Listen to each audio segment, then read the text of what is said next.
Hola, ¿cómo están? Bienvenidos a otra edición de Villanos a Héroes, el ciclo de agroempresario.com que pretende darte a conocer, que tengas la oportunidad de interactuar con los referentes, los agroemprendedores tecnológicos que sueñan y que están trabajando por una nueva agricultura. Una agricultura mejor, una agricultura más sustentable, una agricultura que nos permita dejar un mundo mejor que el que recibimos.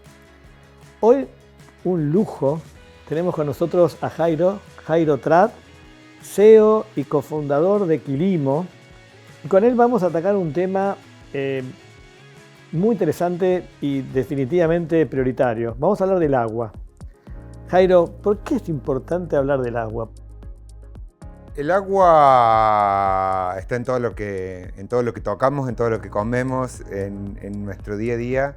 El agua es un verdadero recurso y desafío colectivo. Y particularmente en el contexto de la agricultura, el agua es el combustible de la agricultura. Alguien alguna vez me dijo que una planta es un panel solar que necesita agua para funcionar. Y es bastante eso.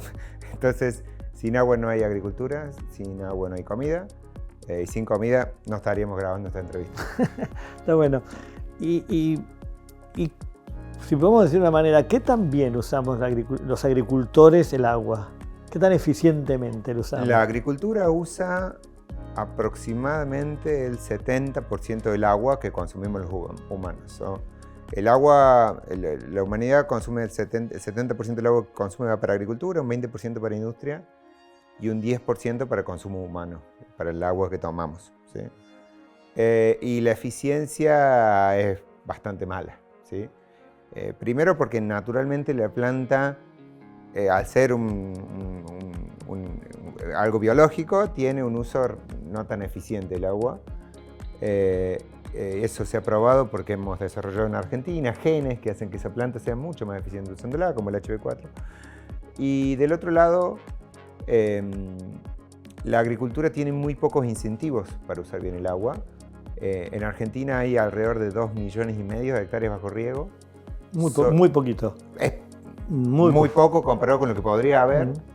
Pero de esos 2,5 millones, alrededor de 2 millones, depende de qué censo mires, 2 millones de hectáreas son riego por inundación.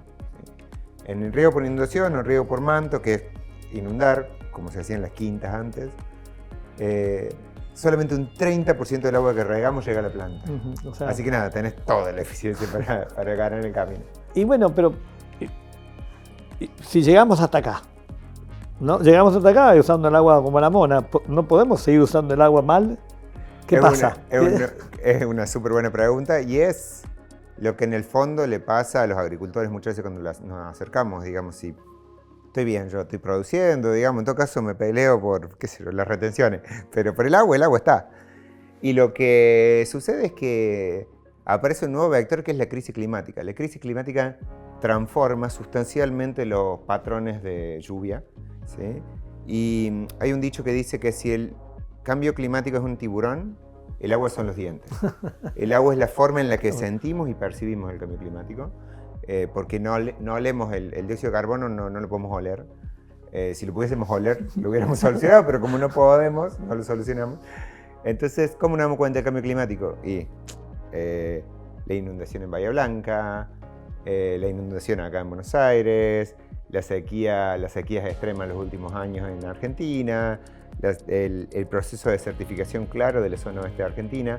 El cambio climático lo sentimos por el agua y eso hace que esa producción tan cómoda que venimos llevando y que andaba bien, no necesariamente esté adaptada a los desafíos que trae el cambio climático. O sea, mensaje, tenemos que cambiar. Tenemos que cambiar. No podemos seguir de esta manera. No podemos seguir de esta manera. La pregunta es, bueno, ¿y qué tiene que ver Quilimo con esto? O sea, Quilimo nació inicialmente como una empresa de tecnología para la agricultura focalizada en hacer que los agricultores sean más eficientes con su riego, ¿sí? Dame idea, ¿cuánto hace que nace? Nacimos en 2014, vamos a cumplir ahora 11 años. Somos una startup vieja, de alguna forma. Y previo a Esos son los viejos, esos de los viejos. Más o menos, digamos, depende de quién le pregunte. Pero somos una startup con muchos años y antes de eso tuvimos 3 años una startup de IoT, hardware para agricultura también. Así que emprendiendo en gestión de riego en agricultura llevamos casi 14 años con medio el mismo equipo fundador. ¿Sí? Y nacimos nuestra idea inicial era hacer que los agricultores rieguen más eficientemente sus campos y por eso les cobrábamos un costo de servicio. Contame, ¿cómo hacías para que rieguen más eficientemente? Desarrollamos un software que utiliza una combinación de datos climáticos y datos satelitales y que solamente dibujando el lote le puede decir al agricultor cuándo y cuánto regar. Tenés que regar, y se lo dice en texto plano, tenés que regar 20 milímetros mañana. ¿Sí? ¿Está? Ese software empezó a crecer. Hoy en Argentina más o menos de los pivotes de riego, que la mayoría de riego es extensivo, un 15, un 20%, depende del año, usan Quilimo, para decir cuándo regar. O sea, ¿te fue bien? En un mercado muy chico. ¿Sí? O sea, me volví el mejor pescador de una pecera. Nos volvimos el mejor pescador de una pecera. Y o sea, no era por ahí el camino. No, era por ahí. Era por ahí. Era y no era, ya vamos a llegar a eso. Pero entendimos que lo desafiante era que cuando quisimos escalar al mundo, empezamos a salir a Chile, Perú, México con cultivos de más alto valor, nos encontramos que había un gran bloqueante que era que nuestra propuesta de valor era: yo te ofrezco un servicio que hace que vos seas más eficiente haciendo uso del agua, y el agua en la mayor parte del mundo, incluso constitucionalmente, es gratis. El agua para agricultura es gratis y hay una razón para eso. Queremos más alimento, digamos. Si cobramos el agua vamos a tener menos alimento y nadie quiere eso. Entonces, como el agua es gratis, mi propuesta de valor era mala. O sea, te estoy ofreciendo, págame por un software que te tiene un recurso que no vale nada. ¿Sabes cómo decía recién? Te voy a ayudar a respirar mejor. Claro, te voy a ayudar a respirar mejor. No tiene mucho sentido y no era una propuesta de valor sólida. Hay algunas eficiencias, los agricultores usan menos energía y ahorran un poco en electricidad y combustible, pero tiene límites eso. Entonces nos dimos vuelta en el camino, muy convencidos de que este era un problema que valía la pena, ¿sí? Dijimos, ¿cómo cambiamos la conversación? Y sin saberlo en ese momento, ahora Me imagino que ese momento que estás contando es muy tranquilo, ¿no? O sea, te comías, o sea, no, fue un movimiento de sufrimiento. Claro, no, una mezcla de desesperación, sufrimiento, fue todo en cámara lenta, porque nada de esto pasó un día para el otro, claro, sino que tomó un tiempo. Y fue entender que había un rozamiento. Nosotros íbamos y le ofrecíamos al productor y nos compraban, pero después costaba seguir. Y hay mucho rozamiento, le decimos, ¿no? En algunos casos, el caso de valor funcionaba, Pivot en Argentina, la herramienta tiene un caso de valor muy sólido. En producción de vid en Mendoza o en producción de cereza en Chile tiene un caso muy sólido y ahí no iba bien, pero eran como en pequeños espacios chiquitos. Entonces nos preguntamos, ¿qué es lo que está roto acá, digamos? Y lo que estaba roto es el valor del agua, ¿sí? Era que nosotros queríamos optimizar algo que era gratis. Entonces dijimos, ¿cómo podemos cambiar el valor del agua? En vez de rendirnos, tirar la toalla, o ponernos a hacer un software que optimice fertilizantes. Podríamos haber hecho un millón de cosas. Claro, podrías decirlo para cualquier lado. Para cualquier lado, pero ir a ese lugar donde teníamos que estar. Entonces empezamos a hablar con gente, pasamos un año, fue online en la pandemia, haciendo algo que se llama Stakeholder Consultation en inglés, que es hablar con gente. Hablamos con los actores, porque el agua, al ser un problema compartido, vos siempre tenés que conversar con todo lo que puedas, digamos. Hablamos con gobiernos, con comunidades, con ONG y de golpe llegamos a un lugar donde a una ONG en Estados Unidos que fuimos a conversar y de golpe nos dijeron, ¿sabes qué? ¿Vos tenés agricultores que ahorran agua en esta zona de Chile? Sí. Yo te puedo pagar por el agua que ellos ahorran. Encontraste a alguien que estaba dispuesto a pagar por ese ahorro. Exacto. Y ese alguien, esto fue en marzo del 2022, cerramos el primer contrato donde vendimos ahorro de agua a nuestros clientes. O sea, le vendiste a alguien el ahorro de tus clientes. Exacto. Y los primeros 2 clientes que pagaron eso fueron 2 empresas chiquitas que se llaman Google y Microsoft. La miércoles. ¿Por qué? Porque tienen en esa zona data centers que utilizan mucha agua para enfriarse, ¿sí? Toda esta explosión del AI que está pasando hace que las empresas pongan mucho más data center para procesar mucha más información y esos data centers utilizan mucha agua para enfriarse. Y estas empresas entienden que si sus vecinos se quedan sin agua, ellos tienen un problema. Lo miden, le ponen un número que se llama valor en riesgo, cuánta plata tengo en riesgo asociado al agua, y trabajan para compensarlo.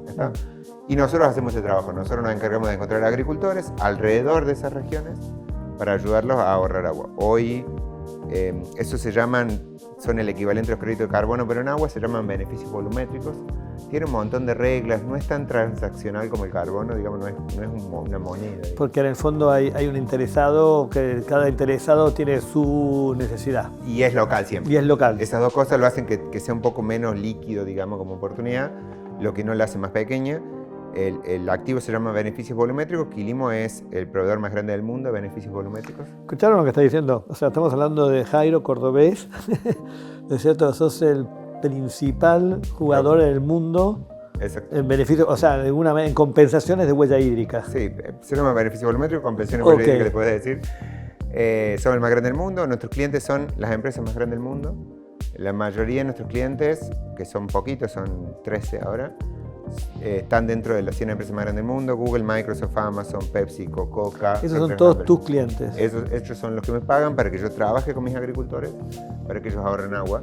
Y del otro lado, y que es como el círculo donde termina la historia, es ahora yo a mis clientes, en las zonas donde tengo estas empresas que quieren pagar, no es en todos lados, sino solo en esa zona, les pago por usarme. Es un tema interesante para destacar, ¿no es cierto? O sea, no es que se puede compensar un ahorro de agua en el sur con un agua en el norte. No es la misma agua. No es la misma agua, y cada región tiene, vos podés tener esto se divide por cuencas, y vos podés tener la cuenca más estresada del mundo al lado de la cuenca que más le sobra agua en el mundo, y eso puede estar al lado, digamos. Por ejemplo, en la Patagonia chilena sobre el agua, en la Patagonia argentina es sequía pura, digamos, ahí es una zona muy árida. Entonces eso pasa todo el tiempo, y nosotros siempre trabajamos dentro de la misma cuenca, pero donde lo podemos hacer, le pagamos a los agricultores por usarlo, ¿sí? Después me enteré, porque viste, vos haces la historia y después se escribe el libro, después no es de otro. Ahí está tu historia también, pero no sé si llegamos hasta el final, pero lo estás construyendo. Todavía no tiene final. Pero me enteré que lo que hicimos nosotros se llama innovación sistémica, ¿está? Que es, en vez de estar parado en un bloquecito así chiquitito del problema, hacer un paso atrás y entender cómo los actores del sistema se relacionan entre sí y cómo conectas un actor, en nuestro caso, que le pone mucho valor al agua. Si vos sos una empresa de tecnología que tenés grandes márgenes, o sos una empresa de bebidas que para vos ese litro de agua vale mucho, y ese actor ecosistémico compensa o estimula a otro actor ecosistémico que es el agricultor, para el cual el agua tiene en la práctica un valor mucho más chico. Lo que estás contando es fantástico. Estás hablando de un jugador mundial. Bueno, ¿cómo se expandió hoy? ¿Dónde está Quilimo? ¿Cómo llegó Quilimo a dónde? ¿Cómo ha sido la expansión? ¿Cuántos son ustedes ahora? ¿En dónde están? Somos 60 personas en 30 y algo de ciudades y pueblos de Latinoamérica. Estamos totalmente remotos, no tenemos oficina. ¿Por qué? Porque somos tan locales como el agua, digamos. Pero nosotros, que nuestros equipos, o sea, cuando nosotros hablamos de la crisis del agua en Chile, para nuestro equipo no es neutro eso, digamos. Nuestro equipo vive en la cuenca del río Maipo y ellos han tenido que racionar el agua en su casa, digamos, ¿tá? Nuestro equipo de México, que es una de las regiones donde más operamos, muchos de ellos viven en Ciudad de México y hace un par de semanas tuvieron que racionar. Y otros en Monterrey que también tuvieron que racionar el agua el año pasado, digamos. No es un problema abstracto, entonces estar ahí cerca es importante. Quilimo hoy, una gran parte de la facturación viene de México. ¿Por qué? Porque ahí hay grandes industrias, mucha agricultura y poca agua. Entonces ahí agregamos mucho valor y estamos bastante aceleradamente expandiendo nuestro negocio a Estados Unidos. Hace muy poquito anunciamos el cierre del primer contrato en California junto con Microsoft. La miércoles. Y seguimos expandiendo. La verdad que tenemos un montón de oportunidades en Estados Unidos. Ya estamos mirando oportunidades en otros países también, porque la demanda de los corporativos es muy grande. Nosotros tenemos la suerte de liderar el espacio. Por ejemplo, el primer estándar específico de cómo se mide ahorro de agua en la agricultura lo estamos escribiendo nosotros con los actores que se dedican a esto. Nos invitaron a escribir y lo escribimos juntos. Entonces nos toca no solo hacer crecer esta oportunidad y ponerle literalmente valor al agua, sino ayudar a que las reglas sean mejores y más claras, y eso es un privilegio. Si tuvieras que ir ahora para atrás, o sea, no hace tanto tiempo, pero unos 11 años atrás, ¿hay algo que hubieras hecho diferente en tu camino? Sí, yo creo que hay muchas cosas que habría hecho diferente, pero porque ahora lo sé, digamos. También creo que el viaje valió la pena, digamos. Detrás de todo porque todo esto que contamos muy rápido y en una cápsula breve, en realidad es un montón de sufrimiento. Hace poco Elon Musk, que no necesariamente es santo de mi devoción, dijo que emprender es como mascar vidrio. Digamos, o sea, no está tan bueno, es difícil, es pesado, es desafiante, digamos, tiene sus costos y sus dolores en el cuerpo, en las personas. Entonces, para mí el viaje valió la pena. Sí, algunas cosas alrededor de comernos la curva comernos colectivamente la curva de que emprender en tecnología para el agro va a ser igual a emprender en software as a service, Silicon Valley, digamos, ¿sí? Muchísimos inversores y emprendedores nos subimos a ese tren y nos equivocamos, digamos, y eso fue un super error. Es otro mundo. Son otras reglas de juego, son otras dinámicas de velocidad, los tiempos son distintos, lo que no quiere decir que achiquemos las ambiciones. Quilimo tiene un propósito que está escrito, que nosotros vamos a transformar cómo se valora el agua en la producción de alimentos. Y lo estamos haciendo literalmente, y no hay nada, no sé si se ocurre algo más ambicioso que eso. Estamos cambiando el mundo, literalmente. Sí, es como decimos, podemos salvar el mundo. Y tenemos impacto, y lo estamos, yo no me subo a salvar, pero tenemos mucho impacto, y a veces nuestro impacto es tan bueno que tenemos gente que nos paga por ese impacto. Claro. Digamos, y lo estamos haciendo día a día, no hay nada más ambicioso que eso.